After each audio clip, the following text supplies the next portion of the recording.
அண்மைச் செய்தி. Pope Francis மறைவுக்கு சட்டப்பேரவையில் இரங்கல் தெரிவிக்கப்பட்டது.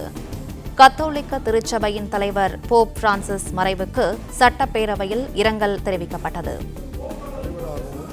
பரிவோடும் முற்போக்கு கொள்கைகளோடும் பெரும் மாற்றங்களை முன்னெடுத்த ஆளுமையான திருத்தந்தை போப் பிரான்சிஸ் அவர்கள் தமது 88வது அகவையில் 21/4/2025 அன்று வட்டிகான் நகரில் மறைவுற்ற செய்தி அறிந்து இப்பேரவை அதிர்ச்சியும் ஆற்றொன்னா துயரமும் கொள்கிறது.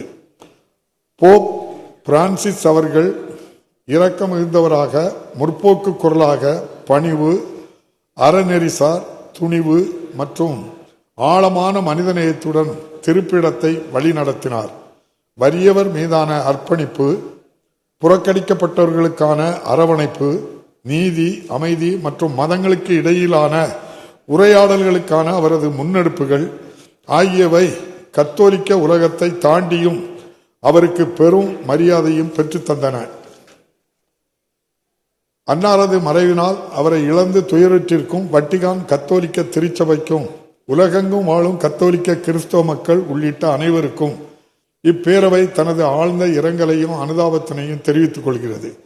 இந்த இரங்கல் தீர்மானத்தை நிறைவேற்றும் முகத்தானும் மறைந்த இப்பெருந்தகைக்கு மரியாதை செலுத்தும் வகையிலும் மாண்புமிகு உறுப்பினர்கள் அனைவரும் எழுந்து நின்று 2 மணித்துளிகள் அமைதி காக்குமாறு கேட்டுக்கொள்கிறேன். பிளே ஸ்டோர் மற்றும் ஆப் ஸ்டோரில் இருந்து பாலிமர் செயலியை QR கோடு மூலம் பதிவிறக்கம் செய்யுங்கள். செய்திகளை உடனுக்குடன் பெறுங்கள்.